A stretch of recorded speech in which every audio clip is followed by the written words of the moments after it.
Welcome. I am Chris Mazzara, and you are listening to The Missing Curriculum, a podcast that is dedicated to helping young people be empowered with the knowledge, the education, the resources to make sure that their 20s are the best years of their lives. We believe there is a missing component to what young people are learning that is not allowing them to live happy, healthy, and successful lives. And whether that happens in the school system or at home or within our own culture, what can we do to make sure that we are empowering our young people with what they need to live the lives that they deserve? So I'm excited because today I am sitting with a great friend of mine, Mr. Ricardo Marino, who has been a high school administrator for the last 8 years and been in education since 1998. And really, I come more so as a place of a student once again to him today because I really am interested in learning and being curious about his perspective on the school system, our young people, what's going to help, all these great things. So I'm excited. Mr. Marino, how you doing, man? Doing well, man. Thanks for having me on here. I consider it an honor, bro. Seen you grow. So to be here in this seat with you right now, I wouldn't want to be anywhere else. I appreciate that. It's so interesting calling you Ricardo. It's still not comfortable for me. Yeah, you don't call me coach anymore either. Exactly. Yeah. No, it's an exciting thing, man. I'm grateful for your perspective. I think we've already had such great conversations on this. I see your perspective, and it's taught me a lot in my entire lifetime. But also, I see a lot of us and the ways that we think, sometimes they contrast. And I think I love these contrasting opinions when we find things because it's usually the answer is somewhere in the middle. And I believe the more that we can be curious and not defensive when we speak to people is the more that we can learn from people, the more we can learn from each other and find the solutions that we need. I would say that the main solution that I have to this podcast and my coaching program, everything, is really to help young people live happy, healthy, and successful lives. Absolutely. And I use those three things because I believe that's deep down, if people don't explicitly say that, I think inherently that's what a parent wants for their kid, that's what a kid wants for themselves, and I believe deep down that's also what the teacher and what the school system wants for the kid as well. However, when we look at our society as a whole, when we look at certain research, certain statistics, it seems that we're missing the mark in some capacity as to helping young people live those healthy, happy, and successful lives. So what I want to get into with you, man, is probably just to start off, when you think of school, this concept of schooling, and I think some people are very quick to bash schooling, and that's not what I want to do at all because I think that's a lazy perspective, for one. I think it is much deeper than just saying that the school system is old, it's archaic, and there's nothing good about it. I think the first question I want to ask you is really, where do you see school in our society and where it's doing well? So currently how it's built, you've been in the classroom itself, and now you've overseen the school system within Broward County. What do you see schooling doing for young people that is doing well? Well, that's a good question, and I'm going to be speaking from the perspective of a Broward County school in South Florida. Public schools, there's a lot of commonalities, but they're going to be different everywhere. So that's going to be my perspective. So to say what they're doing good, it's a pretty broad question, but I would say right off the bat, the environment at school is a safe environment.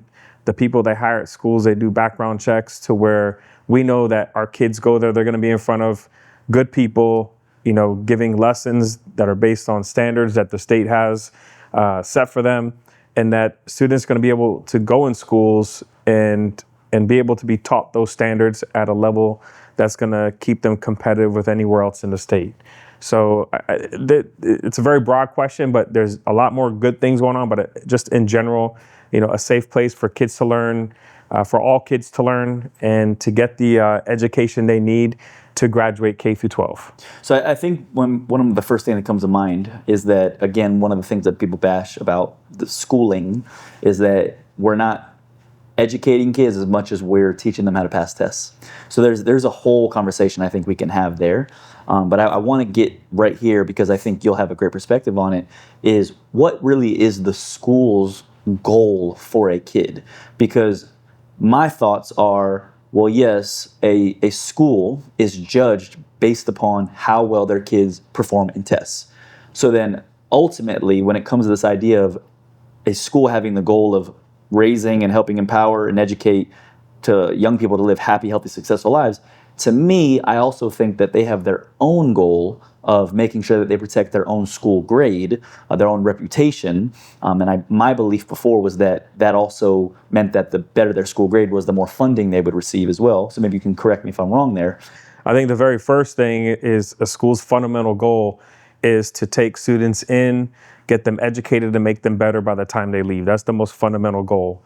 And of course, like I said, a safe environment to do so. You know, there are test scores that do rate schools, but along with test scores, there's also graduation rate that gets included in there. There's also what's called, you have an acceleration point, which is students that can get an industry certification. So bottom line, in a high school, a student gets in and that's your denominator, that class. Like the class of 2026 that's about to graduate, or 2027, that class there, let's say it has 1,000 students. Well, part of that student's experience is to get that industry certification. So these are all courses that are either an accelerated program like an AP or Cambridge, or classes that have career and technical education. So that also gets put in the mix of a school grade. So it's not all about a test score. And not every class has test scores at the end. For high school, there's biology, there's reading, there's US history, there's algebra, there's geometry. So not every single class has an end of year test. So to just say that it's just about test scores and the school grade, that is part of it, but it's not the main part. It's the whole experience that the student gets. Phenomenal, and well said, and well already explained how, again, there has to be a misconception of what it is that, because I think everything's clickbaitable and everything's a hot topic. So for many, I would say majority of people, I think in their minds, it's that, well, yeah, my kid just goes to school and passes this. And I think that's what the kids think as well. And I think there creates a divide right there. There's some who think that, and to get back to the money, every kid's funded the same. So just because you at a school in a certain part of the county versus other, every kid that goes to school is getting the same funding attached to them. Where there's differences if there's special education, like students who come with disabilities, there's different kind of funding for them, but in general, they all get the same funding. So I think let's keep going down this idea of overall just tests, period. So you're saying that, yes, okay, they are judged based upon the test scores that they receive, and that's a part of the school grade. However, there are more parts of the programs as a whole and how well kids do in each parts of the program. I guess where I would come in and still challenge it and say that I'm sure that every single one of those classes, regardless of which class it is, there's still a test that they must then pass, and that test would then have been taught to the kid to say, memorize these things in order to make sure that on Friday you show up and with your memory, you write down what it is that you remembered. And I think a lot of times where people are disconnected from believing that school is doing a great job with kids is that, well, that knowledge that they just remembered for that test was not translatable towards anything other than that test. And that it's not translatable to the real world, because there's benefits towards memorizing, and I'll go deeper into the psychology of that in a sec. But I want to make sure that, like, what are your thoughts there? Is it deeper than that? Am I making it overly simplified or even overly complex? Yeah, well, that's a very good point, because I'm 51, and if I went back to elementary, yeah, there's your spelling test, which I remember. There's your the history test, where when was this founded, but as education develops, you can see that they've made changes where it's not just so remote like that, remote memory. Give you an example. I was over my math department this year, and there's an algebra and geometry end of course exam. But there's also different levels of questions that students will learn in the time of being in an algebra geometry class, and are based on what's called achievement level descriptors. There's 4 of them. There's achievement level 1, 2, 3, and 4. The higher you go up in number, the harder the question is. So some of these tests are not built where if you only know achievement level 1, you're not going to pass it again. You have to know the higher level questions that require high level thinking. And it's with almost every standardized test you take now. I'll give you another example for reading. There's DOK levels, DOK 1, DOK 2, DOK 3, DOK 4, where those questions, again, can you recall something? When was the United States founded? What year? That would be a level 1. Yep. But then you say, well, compare the revolution of the United States, our revolution, this country, with the revolution in take any other country in the world, right? What were the comparisons between those? That would be like maybe level 2, and depending how you ask it, maybe a level 3. So there's degrees to difficulty. So, I would guess, again, for many people out there, they think, oh, you just have to remember stuff to pass the test. It's more than that.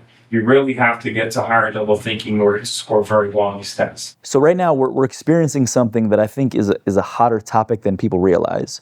And I think because we live in a country that values entertainment, that values money, that values fame, consumption, and then I would say those 4 things, and I would say maybe the 5th is knowledge and education. Whereas other countries, I think education and the desire to be knowledgeable is much higher, if not first. So because of that, we see the U.S. ranking 12th in the world of overall preparedness in schooling when it comes to K through 12th, and then as late as 28th place in terms of mathematics, specifically mathematics focus. Now, I say all that to connect this to the bigger point, which is since COVID and quarantine, there is a bit of a revolution happening within the local school system, and I think you can help us understand it more.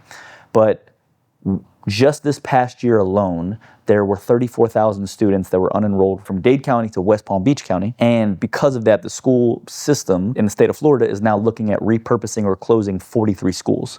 And we're seeing that across every single state where people are unenrolling, homeschool rates are higher than ever, and this state funding for people to be able to apply to whatever school they'd like is becoming more and more increased and more desired. So this typical notion that the local school that we believe in and we trust, there's a loss of faith that's happening here.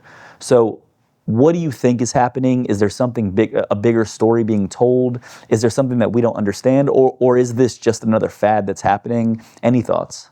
Okay, again, you said a lot, so let me try to unpack more. Well, let's go back to the part where you said, America's not ranking higher than some other countries.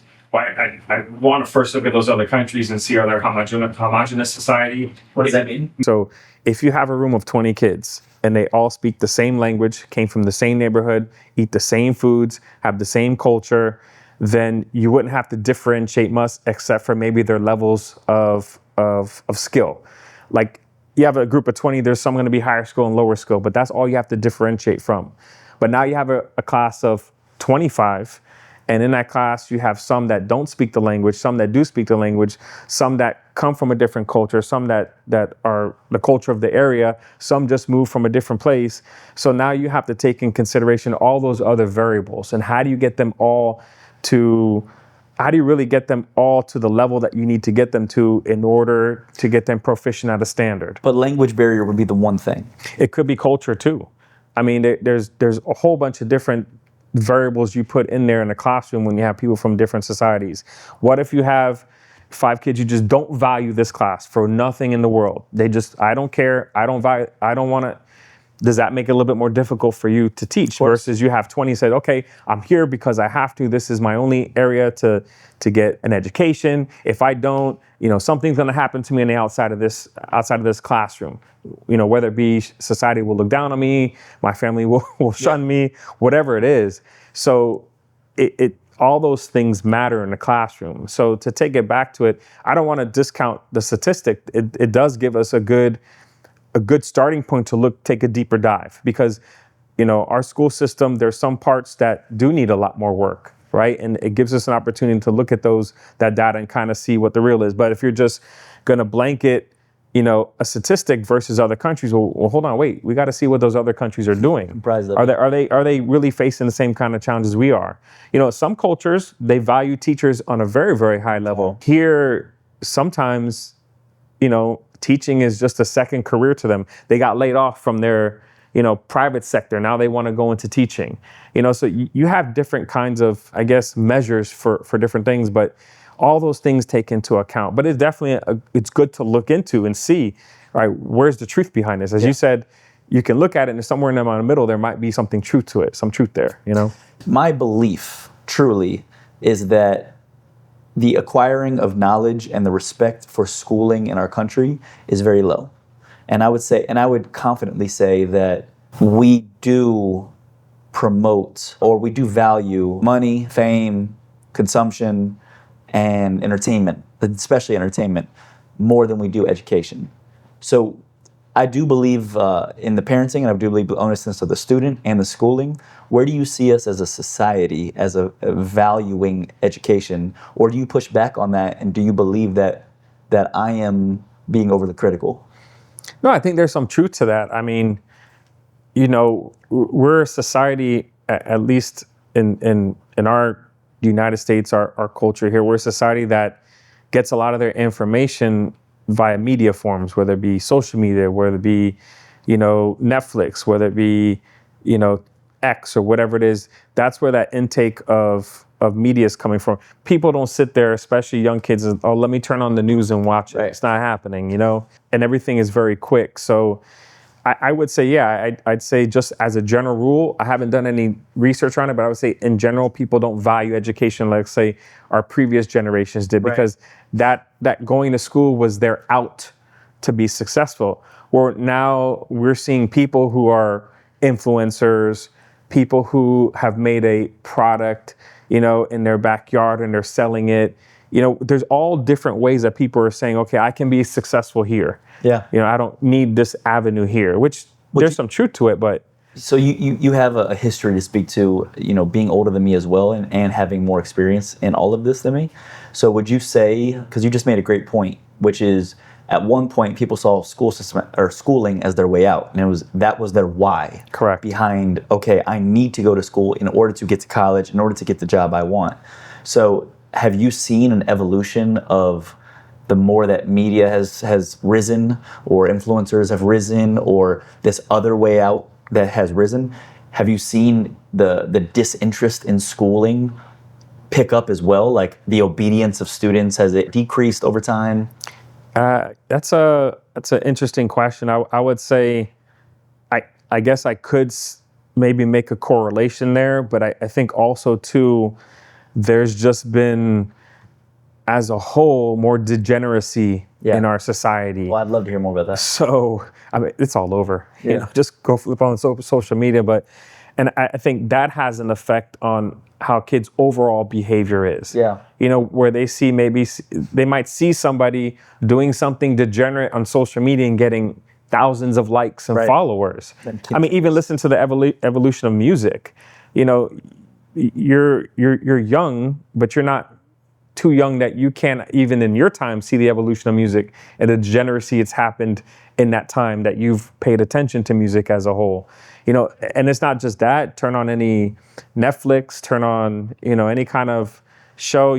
The things that you see today in culture and what we surround ourselves is more degenerate than, let's say, 50, 40 years ago. Yes, 100%. I mean, you see it all the time. So does that have an effect on students? Probably, because they're seeing it on their phone all the time, and they're thinking this is cool or this is something that's good. Not that when we were kids, we didn't look at things that were probably malicious or, like people, when I was a kid, throw eggs at a car, like, oh, I'm going to do that because it's funny. But you realize later it's probably a bad thing, because that car, you can hit that car and the car can swerve and get into an accident.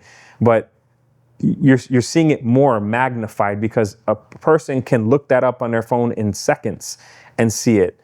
Also kids have access to things that they should never have access to on a phone. Very early. I mean, pornographic images, just things that they have a window to in the palm of their hand, and it's going to affect them. And as an output of that, it's going to affect them in school, but it's also going to affect them in their personal life. It's going to affect them in their future marriage. It's going to affect them in how they interact with people. So, like, school's one part, but there's all these other factors that are going to be influenced as a result of all the things that they're seeing on a day-to-day basis. How much of a disadvantage are you guys already at when kids show up with all this baggage? I can tell you it's a huge disadvantage, because you've also seen the rates of suicidality go up among kids. You've seen depression go up. And you can check me on this, fact check me. You can see the actual statistics of mental issues, suicidality going up around 2010. That's when Twitter started to really get big, where you had the adaptation of a like or a repost. That's when Facebook added the like on there. Instagram came out around that time. So now you have all this windows to seeing other people's lives that you think are better than yours. Yeah. But in reality, it's a snapshot of something that's most likely fake or, altered, or just, an image that doesn't actually represent that person's life. But you don't know that because you're scrolling through and seeing all this kind of stuff. So that has had a correlation with just overall mental issues, social emotional issues, suicidality, and those things overflow into the schools. And I'll give you a perfect example. And I know this happened because you're young, but you're still old enough to know that when you went to school, you would get into a fight, or you'd see fights happen because someone said something about you. You saw that boy talking about me. Now 2 kids don't even have to interact with each other. They've seen it on social media. Someone says something about them on Instagram. And these are 2 kids that don't live by each other. They don't walk down the same street. They don't even have sometimes the same friend groups, but everything happened on social media. Then it comes to a head in real life. Yeah. So like those things do carry over into the school, and as schools, we have to be more aware of that. And as schools have tried, like they've had these programs where kids learn about these kind of things, like how to deal with these kind of, setbacks and mental issues. But you might be doing that program once every quarter, or you might have, school counselor, but there's a school counselor for 500 kids. So you're not going to really get to everyone. And that's where there has to be some other avenues out there that can prevent kids from understanding this isn't real life. This stuff that you're intaking every day, this is not real. These are all, yes, it's a real picture, but it could be altered. It's just a snapshot. It's nothing that really has even an impact on your own life. Yeah. So that's why there has to be some other areas to fill those gaps with kids. Yep. Yeah. Are schools under-resourced and are our schools underfunded? I mean, I can make the argument that they are, and I can make the argument that they're not. When you say under-resourced, kids have more resources now than ever before in the school. Every kid has a laptop. Every kid has access to learn a subject that they want to learn. Every kid has access to get a college class in high school. So, but, you can make the argument, well, some of our buildings are older. Some of our, our culinary department could use some new equipment. So you can always make that case, but compared to now to every other part in human history, they have everything that they want at a school. They literally do. So it's not a statewide or countrywide thing in terms of, it's not even connected, you're saying, that there's a funding issue or there's a lack of prioritization issue.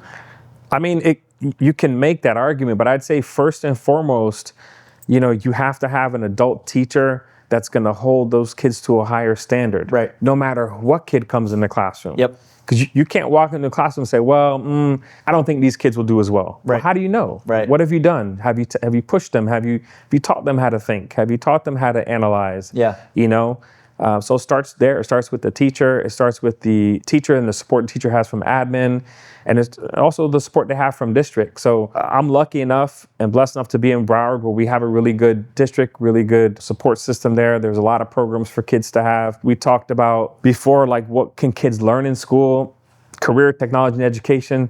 There's something for any kid. You can learn how to do agriculture, culinary, engineering, cybersecurity, business, marketing, health, the health industry. You can learn how to work in an office and organize the operational part. You can learn how to take care of people, medically. There's so many things for kids to do. So, to go back to the part where, are the schools underfunded?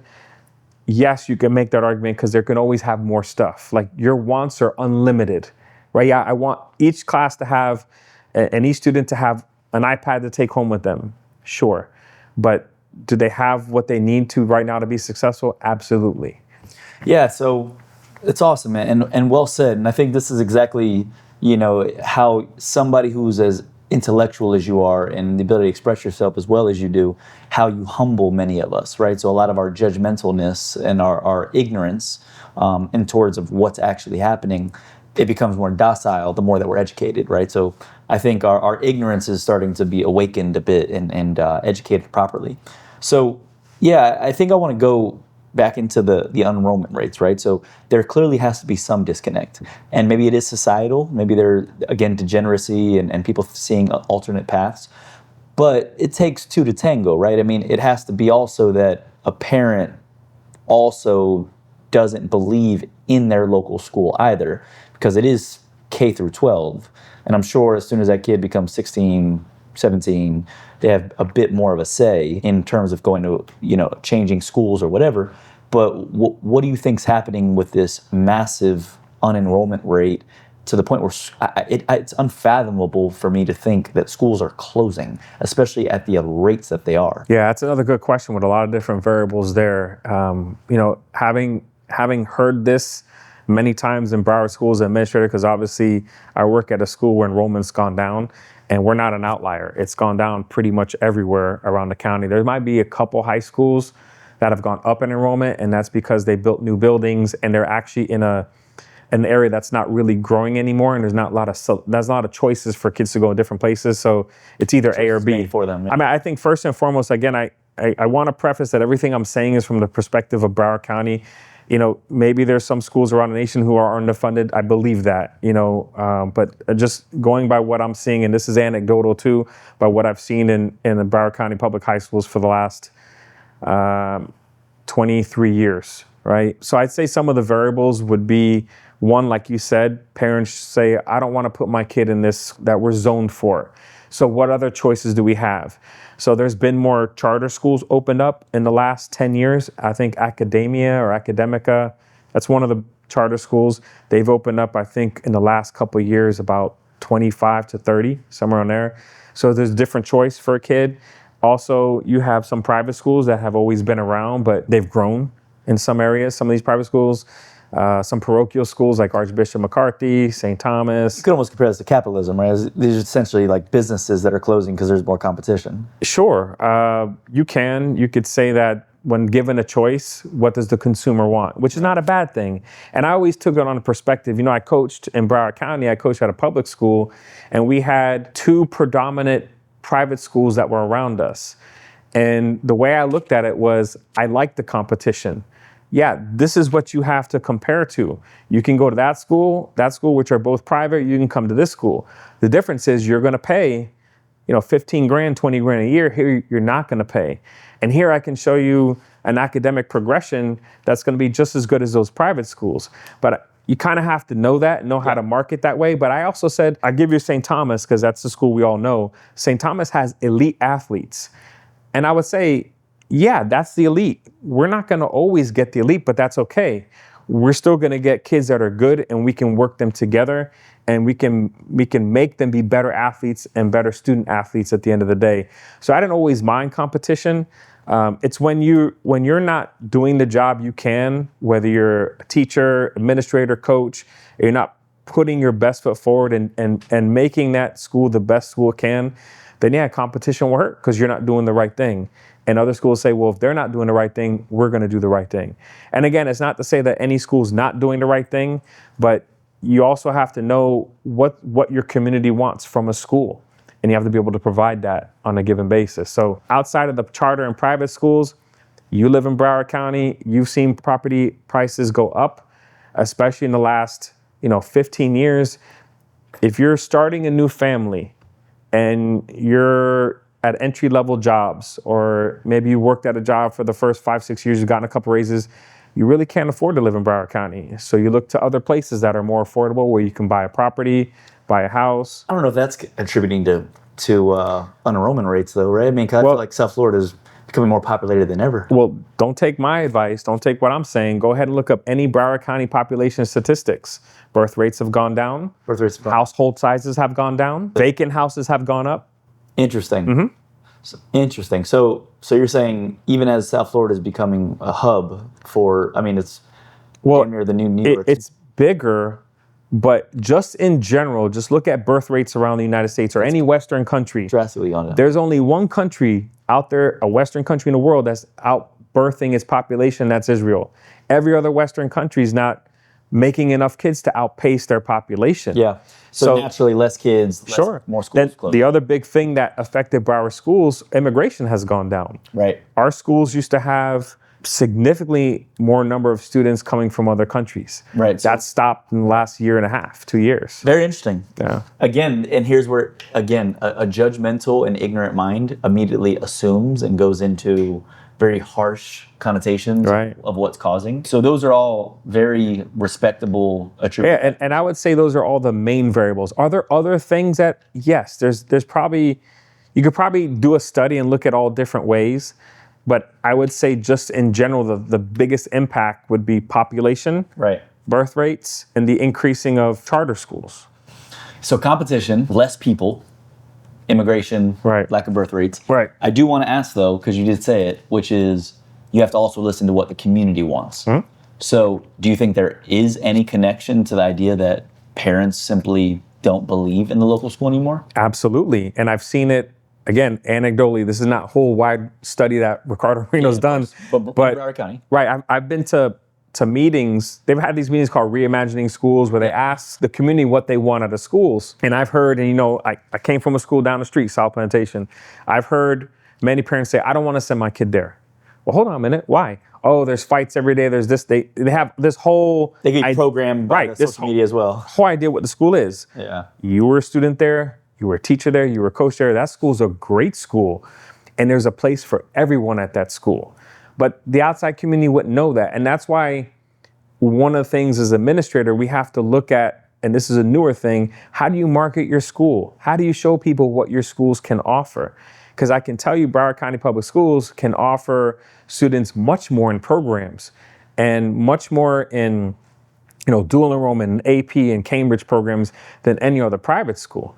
Now, when we talk about sports, maybe not in some schools, but for the academic part, there's something for everybody at these schools. It's just letting the community know, well, what do you want? Listening to them, what do you want? Do you want a safe school? Well, let's actually look at the data and see what our referral data looks like. And they can look at that. They can look at any website in Broward School. All right, so one of the things that parents and communities can look at is a school improvement plan for every school. It's on every Broward County Public Schools website. So if you look up South Plantation High School, you can find school improvement plan. And it tells you everything about the school, the referrals, what kind of referrals it was, how they've made improvements on those. And it's not just that, it's everything around the school that you talk about, like what's the school going to be focused on, like what area academic they want to improve. I'll give you an example. At Western High School, our academic math proficiency, and that's for algebra and geometry, is at 50%. So the goal next year would go from 50 to 55%, raise it 5 percentage points for this year upcoming. So every parent can look at that. But that's something you have to educate parents on too. Yeah. But when you just look at the news and look at, again, social media, oh, this school's bad, I would never send my kid there. And, they're not really looking at the school as a whole. There's many, many great programs at schools that people just might not know about. Yeah.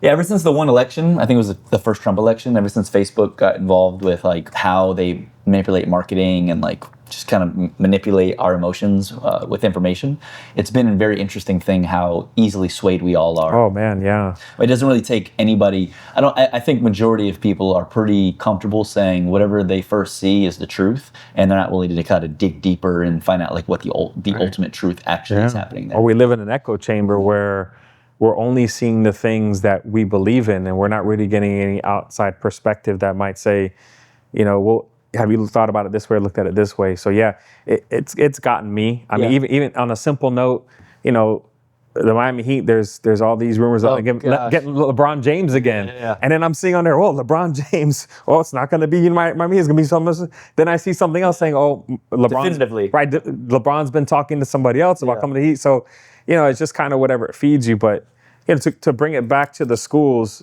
that's an issue too. Why, that parents just say, okay, I don't want to send my kid there. Yeah.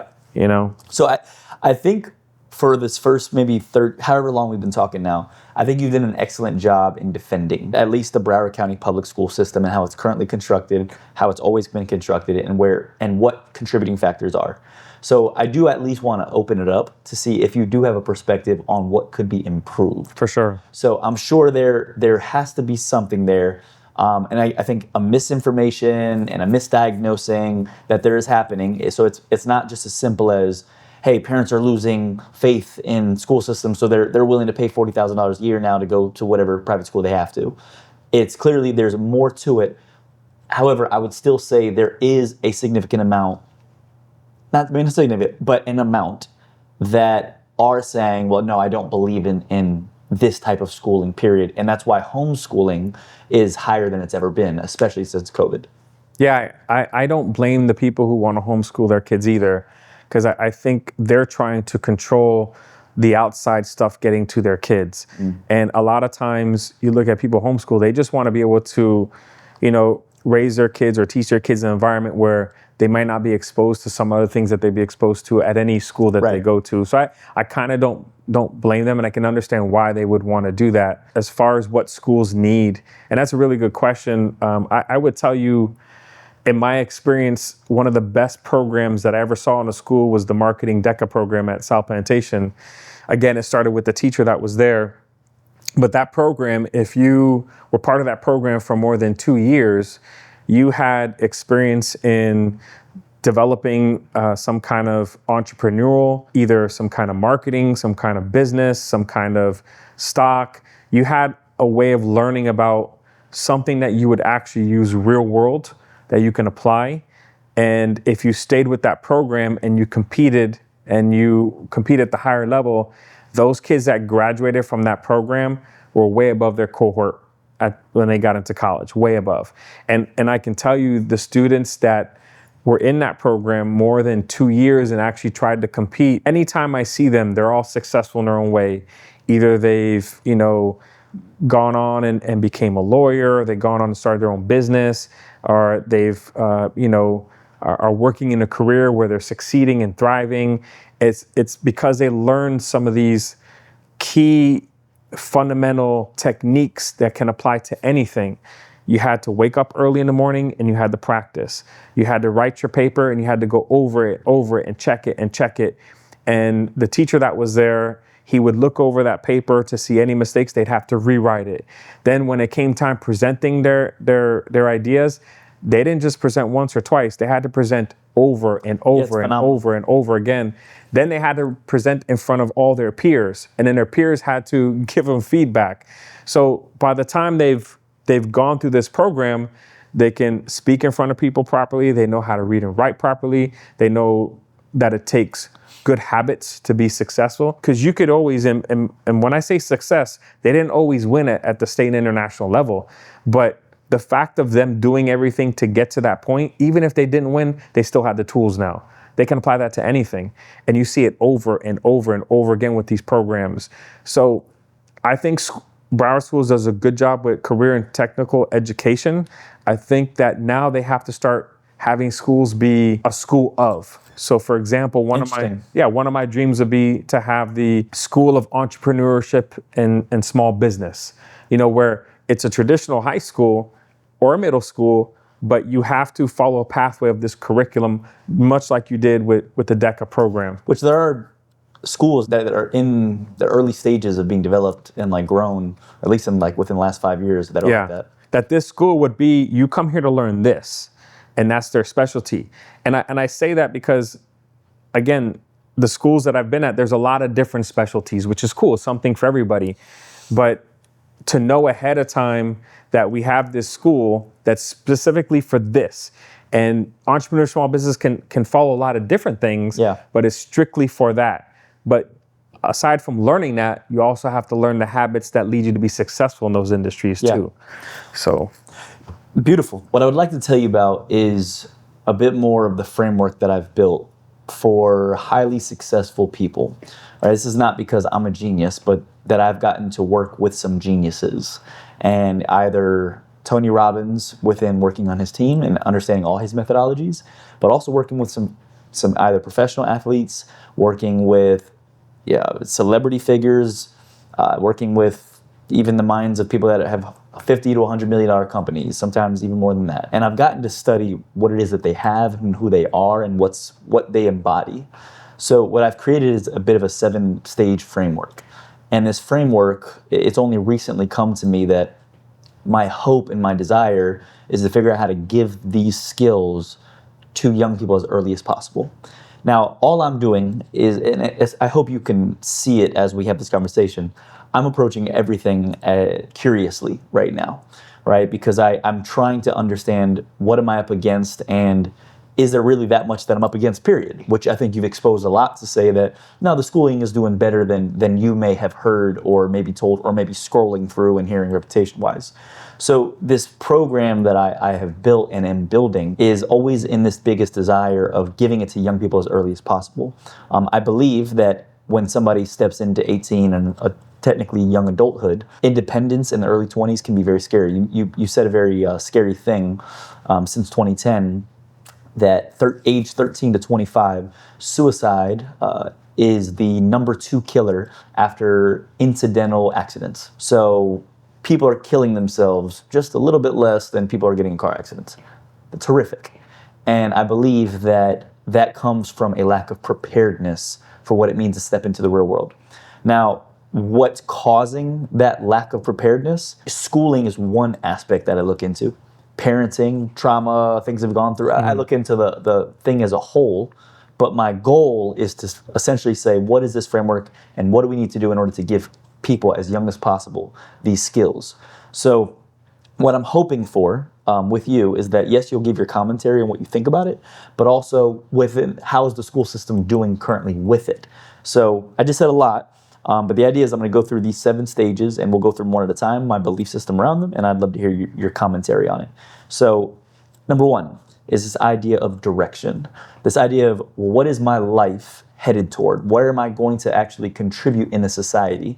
What is the problem that I believe God has put me on this earth to dedicate my life to helping? What am I good at? What are my weaknesses? What is my personality that has been uniquely designed? And how is it that this fits into this world? And where will the world actually pay me to take part of a career, a job, a business, whatever?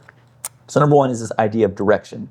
Now, I heard you say that there are resources, there are programs that do help people understand this. My desire is to say that that should be not just a program or an extracurricular or something that they do on the side. My goal would be that this should be something that people are exposed to as much as they are science. Because what this would do when somebody has clarity, because what you said, you had an idea of people joining entrepreneurial school. That's incredible. But they would need to first have an understanding that they even want to be in entrepreneurship to even get there in the first place. So my thing is being as young as possible, having a class that every single year they're looking at different careers and not just having a career day every year, but they're going and dissecting all these different professions, understanding them, where they fit, understanding themselves, all that good stuff so they can figure it out. Now my program offers that, but how much greater would it be if we could get it to them in the school system? Now, am I wrong? Is the school system doing it? Are they doing it? Or, any of your thoughts? Yeah, I mean, knowing you and what you do, there's nobody that does what you do. You're able to close the gaps in areas where kids might have those questions, where maybe even their close surrounding people may not be able to help them with. I'll give you an example. You might have a kid that comes from a very structured home, very supportive, but wants to know, how can I be an entrepreneur but at this level? If the family's never been at that level, it'd be hard for them to say, well, here's what you do. Where you might be able to say, well, let me analyze you and see what you're good at and say, okay, here, we can work with this part here. Now, let me get you the roadmap of how to get to this point. So yeah, I think it'd be hard pressed to find you to be at every school, be hard. But I think some of the fundamental things that one would learn to get direction could be applicable in schools. Like if you developed a program that can say, hey, you're not going to do what I do, but here's what you can do. If a kid's in a culinary program, let me add some stuff on there that then takes them from just learning how to use the equipment and cook things to say, now let me build my vision of what I'm good at here and take it somewhere else and apply it. Yeah, so I think, well said. I think you also made a point that there are classes that they can join. There's DECA, there's marketing, there's culinary. There are specialized classes that they can try. And that would be this idea of, well, you can figure out what you want to do in life by doing it and by trying it and experiencing it. And I think that is valuable. I don't want to say that it isn't. I think you said earlier, like agriculture, there's all these different things you can get into. I guess what I think would be the perfect step would be that if a young person were to find out as early as possible what they felt called to in life, my guarantee would be that they would be much more motivated to show up to a class, whether it was biology or psychology, anything they weren't even interested in, because now they understand, oh, I got to pass this test in order to become a veterinarian. Oh, it doesn't matter if I care about this or not. Right. Or I don't have to know how to read in order to study to be a veterinarian. Exactly. And I'll give you an example. Going back to the entrepreneur school, I mean, you said how would a kid even figure out? Well, I would take a kid who might be editing videos on their phone, Right. or video and something editing. Hey, Sure. you can use that to create a business for XYZ companies. Yeah. So you'd have to kind of look at it in that way of how do you get that kid to want to do something, find what they're interested in, and say, now have this vision of what can you do with your current talents that you have to make it something where you can use that as direction in life. Yeah, agreed. Yeah. Right. So I think we both agree that that there's an importance there. And that's your rule number one? That's the first step. Boom. If they can get that part down, they've already won. I think so. Yeah. I really do. I think so. My goal with the program is that the first step is direction. Once you understand a direction, you know how to put all your energy in one area, and I think you become much more likely to achieve and succeed and get in that area. Because the reason I say direction, and again, I know your conservative and maybe skeptical approach might already throw a wrench in this. Don't ascribe motive, bro. But listen, Yeah.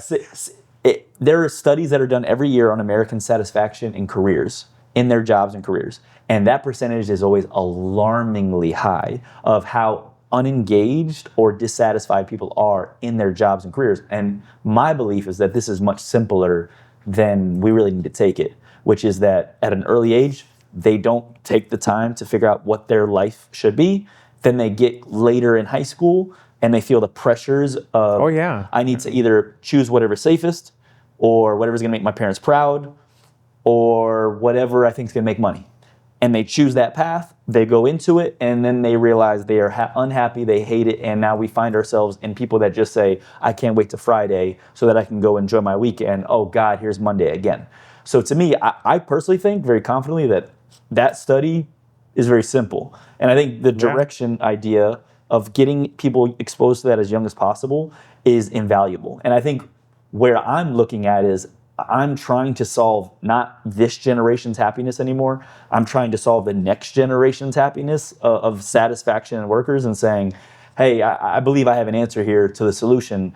I just need to figure out all the hurdles that I need to get into to get them to actually be a part of this. Is it my company? Am I about to be a billionaire myself because this worked and got around to everybody? Or am I the guy that gets this program into schools or whatever? However God wants to use me, I'm down. So number one is direction. And I love that we found some commonality there.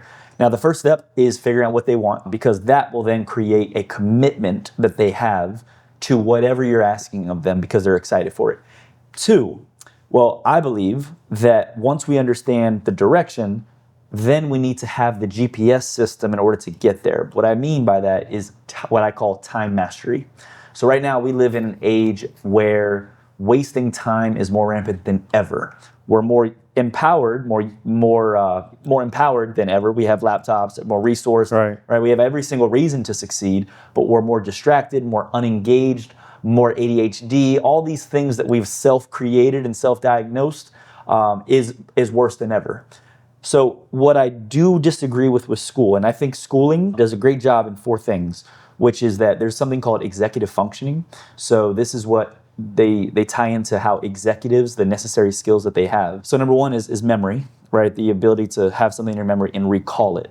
Okay, of course, schools do that very well. It's essentially what we've been talking about. Number two is focus. The ability to focus and have attention and give it to something. So yes, schools do that. The kids have to sit in seats and they have to focus whether they like it or not. Three, impulse control.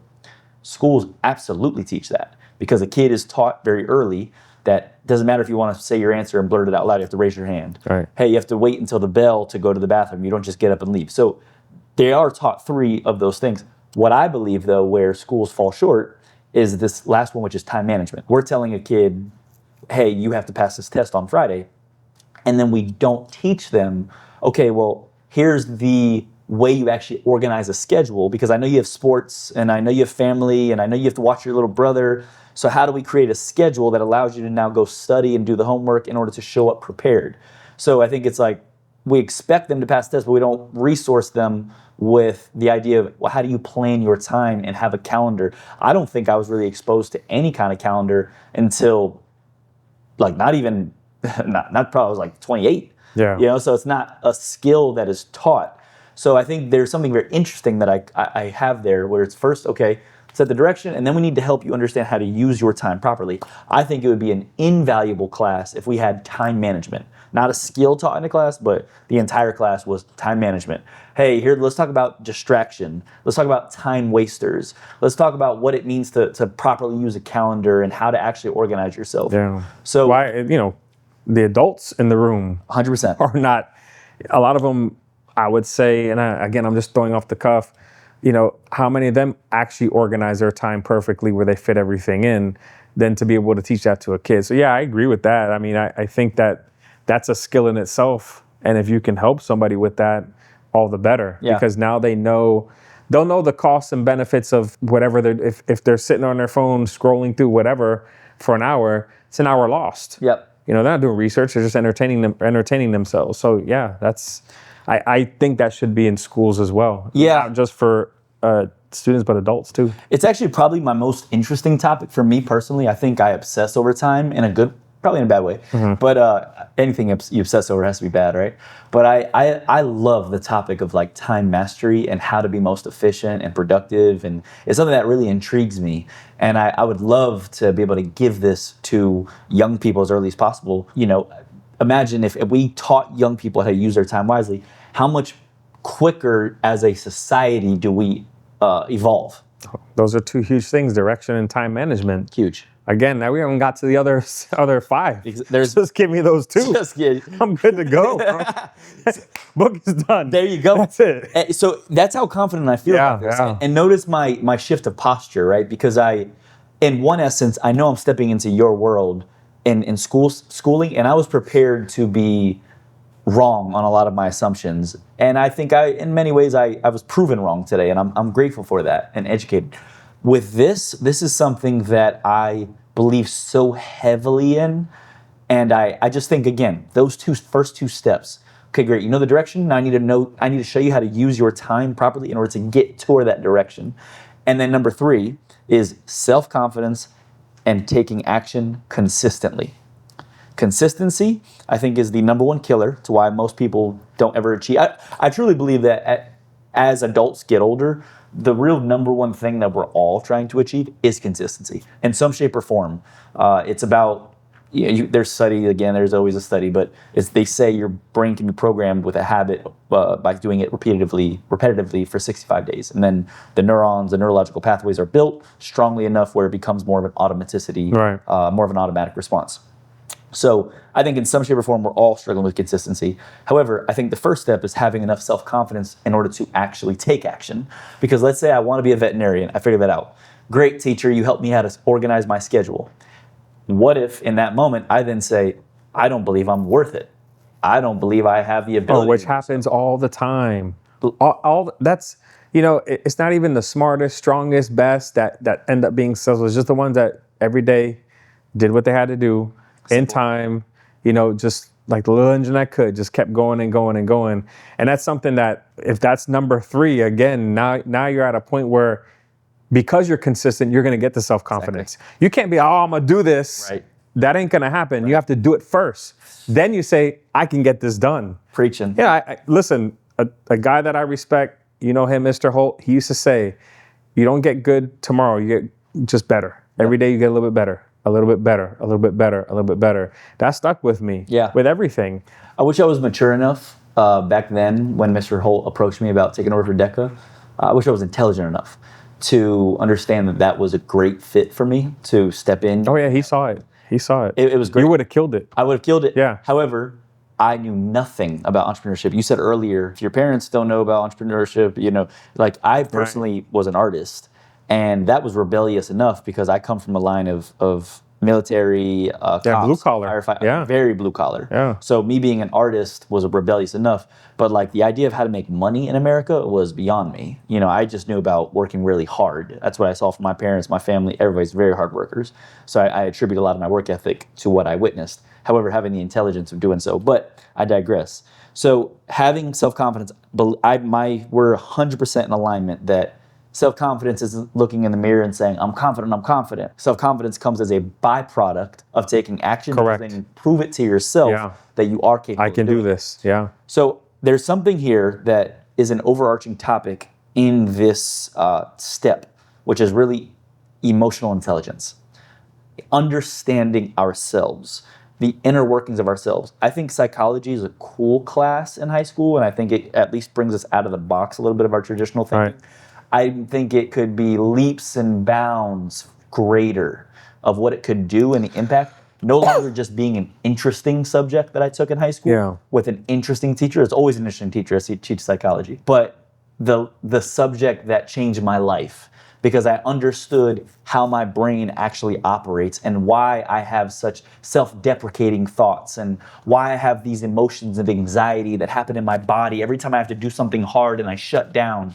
So I think emotional intelligence goes into this idea of like, okay, self-confidence and taking action and like this overall understanding of how it is that we work within ourselves so that we can conquer ourselves enough to take action. Yeah.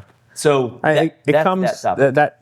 I mean, you said it really well. The action part is the big part because that gives you that self-confidence. I remember when I was flipping houses and I remember to renovate a home, that's the scary thing. Well, I don't know anything about renovating a home, but when you start working on things, you make mistakes, but you figure it out. And then the next time you do it, you look at it, all right, I can do this, I can do this, I can do this. It's not, again, you look in the mirror like, I'm the best in the world. Right. You just know that I'm not afraid of this. Yeah. I can look at it and say, I can get this done. Yeah. Yeah. So we're all in agreement. The steps are working. Stop 3. Listen, I'm ready to take on the world, people. Just hearing these 3 steps. Take on the world right now, bro. So, you know, it's not anything that's new either. It's just very simple playbook. It's linear. Right? I'm very... Direction, time management. Yes. Be consistent. So I'm a very linear person. I struggle with abstract things and I don't like things being out of place. Like I understand, no, in order to get to step 3, I must go 1, 2, 3. So I see that in this. And that's why that's why I see this. So again, direction, we know where we're going. I want to become a veterinarian. Got it. Let's set your schedule in a way that you're using your time enough to get there. Okay, great, got it. Now I need to teach you how to take action, understand your own mindset in order to consistently take action. And now number 4 is something that I call emotional resilience. Because once we start taking action, everybody loves to start. Right? We love buying the gym membership. We love getting the new gym shoes to start running. We love the idea of starting. What happens when we hit that first obstacle? What happens when we start that business and we fail? What happens when people start to judge us for what we're doing? So it's no longer just about taking action. It's about how do we have enough resolve and resilience to reframe and to how to handle what's coming at us so that we keep going in that direction. Because I'm a very visual person as well. So I usually think that people give a God dream. They get something that's super exciting to them. And let's say we get that direction. All right, we show them time management. We show them how to start taking action. And then all of a sudden they come to their first obstacle. They come to their first roadblock. Something traumatic happens to them. And they either fold and become the victim in their own story, and they start to turn around and say, oh, I knew this wasn't for me. I knew I didn't have enough money. I knew I didn't have enough followers. Yeah. So you know what? Let me go ahead and start over. I wasn't meant to be a veterinarian. I was wrong. That's stupid. And they turn around and then they kind of start the entire process over. And then I think a lot of people spend their entire lives doing that because they never learned emotional resilience of how to handle that very challenging moment, and they keep moving forward. I'm blessed, and So that's number 4? That's number 4. There's the peak. Because if you can get past that part, because then what you're saying to yourself is, no matter what you do, like the gym measurement, oh, it's exciting to get gym measurement, but they're not thinking at some point it's going to hurt. Yep. They're not going to want to go. Exactly. You know, they're going to have to eat better. Yep. Like all those other things that everyone take into account with getting that gym membership. But once they get to that part, that's emotional intelligence. If it's good, you either know, okay, I can get over this, or I'm intelligent enough to say, let me change it up a little bit so I can get around it. Right. Right? Because you also have to figure out, like, you're not going to the NBA, Chris, or you're not going to play college ball. It just ain't going to. I know you had dreams of that at one point. I did. UNC right? as well. Yes. But you understood too that, okay, at some point, it's not that I can't be a basketball player, but if I do, it ain't going to be this school. It's going to be somewhere else. Yeah. Then to take it a step further, okay, I still want to be involved in basketball. I can be a coach. You know, I can get a job as an education, be a coach, or I can being a student intern at a big Division I and maybe get that. So either way, you have to have that intelligence. But if that's number 4, that's the peak. So I love it. So we're on the same page on every single aspect. Again, these are things that if I could have it my way, would be significantly focused on in school. It never makes me devalue that somebody should understand who started World War II. Right. Right. I think history absolutely teaches us how to not repeat history and learn from history. I think we absolutely should learn these things. I think science teaches a lot about critical thinking, problem solving, and understanding the world. And we need scientists, right? Of course. I'm not devaluing what we're learning. I think there's definitely things there, a credence there. When I think though of preparedness for the world, I don't think we need science, and I don't think we need history. Let's just pretend all the subjects, right? Not one subject is going to prepare you for the world. Again, it goes back to how you're raised. I teach my son certain things and my daughter certain things. And I have a story, you probably heard this before, there's 2 wolves in you, a good and bad one, which one wins? And my kid knows the one you feed, right? I also let my kids, you start something, you're not going to quit it. You're going to keep going on it. But even though I might not know the things you know, my kid could then go to you and some of those principles can understand what you're doing and get them better prepared. Yes, sir. Like, I know I'll get my kid as best prepared, but the value of what you have, okay, son, I don't see everything, right? And there's things I have blinders on. I've given you the foundation now to go here. So the school doesn't really give them that. That has to come somewhere else. Yeah. Unless you have an outlier program like the DECA program at South, where that one teacher showed those kids those steps. Maybe not in that way, but you're going to wake up early before school and practice. You're going to practice often. You're going to do it. You're going to do your paper in chunks, so you don't have to do everything at one point. Like some of those skills, but that's not the norm. Yeah, for sure. And it's not supposed to be either. If I'm a math teacher, by state statute, I'm supposed to teach you standards. Yep. And I'm supposed to teach you how to get from a ALD1 to ALD4 on each of these standards. So what you offer is something that it's not that a school is missing it on some areas. Could the school get that? There's a place for that. But in some areas, they really, it might not be their place to do that for them. But those principles are good and you can apply them, but it wouldn't be part of their standards there, you know? Maybe direction could find its all way. of them could find their way, for sure. I get what you're saying though. It doesn't- Okay, so the better fight to fight is not necessarily education, schooling reform, but that this program, growing it in popularity and marketing it. But there could be a program that you've developed that could be applicable to a high school or middle school. Yeah. It could be where there's actual standards. And when you say direction, I'm sure there's more detail to direction. Way more. That would be standards in there where you can take them through that progression that can be applied to anything that they do. Yep. Well said. So the first 4 steps are self-mastery. I believe the biggest obstacles to overcome in life are not external as much as we try Bro, to. I'm learning so much here today. I am. Bro, I should have been taking notes. I'm going to go home and tell my wife and kids. You'll have the recording. Direction, son. Direction, daughter. So the biggest obstacle, as much as people try to point fingers and say I didn't succeed because, I think it's the dumbest. It's the worst. It's the silliest and most unproductive conversation you can have. You know, I have a lot of kids that come to my office for whatever they did, right? And they do the same thing. And I'm like, I always tell them this because they'll say, oh, this person didn't like me or this teacher, whatever. I'll say, listen, take this advice for what it's worth. In this life, no one cares about you, but that's a good thing. It means no one's gonna get in your way. No one's gonna wake up and say, let me stop Chris from being successful. Everybody's worried about their own stuff, man. They're not worried about someone else and holding someone back. Now, if someone wrongs you, totally different story. You can go to the court system for that. But on a given day, everybody wakes up wondering about how am I going to get through my own life, not holding someone back. How to make Robbie fail. No one cares about you, but it's a good thing, bro.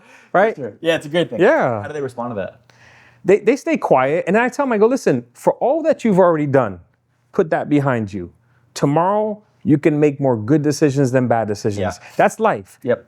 Make more good decisions than bad, because the more good, the more your outcome will be good. The more bad, the more your outcome will become bad. Yep. I say start tomorrow by just changing come to class on time. Start with your. So you said it right. So the first 4 steps are about self mastery, because the biggest obstacles in life will always be about you conquering yourself. So that's what we teach, right? The internal, and then the next 3 are how do you interact with the world. So number 5, I think you'd probably understood. I think you'd probably say should be taught at home. But again, my hope is to be able to give this knowledge to people, where especially to kids, in a way that they're learning it and understanding, accepting, which is the company you keep. So in the Bible, it tells us, right, bad company corrupts good character. Sure. So the idea is, how do we teach young people about the friendships that they're choosing, the relationships that they're building, and how seriously that molds and affects their life? So I think, again, all of this is connected still to direction. So it's like, hey, if you want to be a veterinarian, we set your time in this way, and now you're taking action and you're not being discouraged when that action doesn't hold you back. All right, well, let's talk about the people now that you're surrounded by. Are they pulling you off of that path? Are they wasting their time? Are they speaking negative things into you to get you to stop trying on that? Are they even going anywhere near that direction, or are they going in a totally opposite direction?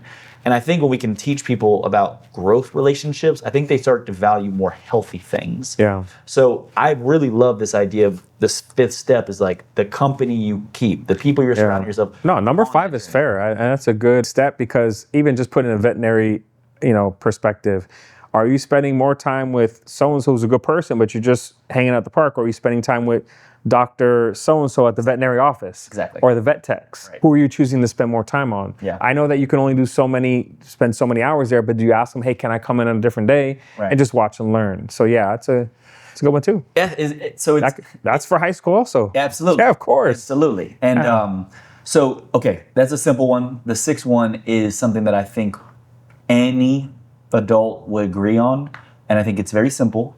But I think we've drastically seen it take a decline since quarantine, and it is the art of communication. So let's say, again, you have that direction, you took all those other steps. Well, the idea is, can you step into a room and communicate this to people? Can you step in with your patient and communicate with confidence? Yeah. Can you communicate under duress? Can you handle uncomfortable situations where you're able to communicate, or do you shut down and avoid things altogether because you don't know how to communicate? Do you hold things completely in, even when you should be expressing yourself to your wife, to your girlfriend, to your significant, whoever? So the art of communication. I mean, if we're going on the entrepreneurship route, I wonder how many geniuses there are with brilliant ideas whose ideas never touched the world because they didn't have the ability to communicate them to other people. So I think the art of communication, I don't believe, and I believe debate is a great touching point, or Toastmasters is a great thing that you can get a part of. And I think, again, practicing raising your hand and encouraging participation, absolutely. This is happening, but I think we could do such a better job of actually teaching it, and like not just learning through doing, but learning about what you're doing. Yeah, that's a really, really big one, and I'm 100% agreeing with that too. But that is a big one, that it's a skill that not many have, and it's also a skill that you acquire by being around people who have that skill also. And that's hard to do too, because if not many people have it, how are you gonna find people to be around? In my own experience, that's something I'm still learning. And it's not even just communicating with people in my career or with students, but my wife, my kids. There's not a given day that goes by that I say, man, I could have done that one better. Yeah. I could have said that one better. So that's a really, really big one. And it's a great one. I think, to be honest, out of all the ones that I've heard so far, that's going to be the hardest one to kind of master and understand, because that's an ongoing growing part of being an adult, or being a husband, or being a father, co-worker, teacher, whatever it is. And I think it's one that you should be sharpening for the rest of your life. And again, we're all sharpening it without, every time we speak, we're sharpening it. And the moment that we say things a certain way, and we realized that wasn't taken well. So again, it's happening through doing, And a lot of these things are happening, they're doing. I just, again, want to be able to give young people this ability to articulate and communicate and understand even the importance of it, for one. Because I think it's being devalued now the more that they understand, well, I can just do school online and I can just do it, on my own. Right, good luck with that, Yeah, right? exactly. Yeah. So they're kind of devaluing the idea of socialization, and so there's all those great things. All right, last. Veterinarian, got the great idea, you learned how to communicate. The last step is becoming a leader. Leadership as a whole. I think every single person has the ability and possibility to be a leader. I don't think people are born into that. I think we all have the capability of becoming a leader. I'm somebody, I don't know why, but I gravitated toward leadership at a very young age and it never stopped.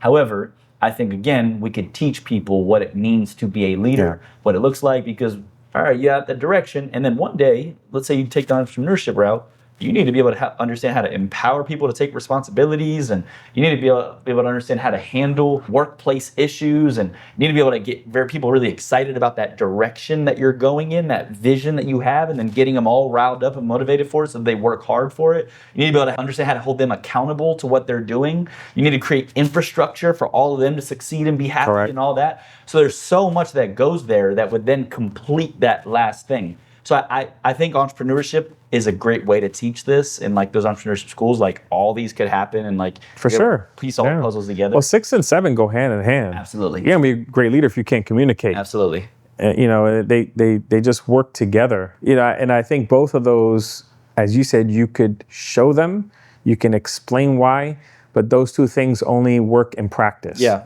you can't say we're gonna learn this now. That has to be practiced over, and mistakes have to be made. Yes. Case in point, my wife, we'll have a discussion. I'll realize I should have said things better. Yep.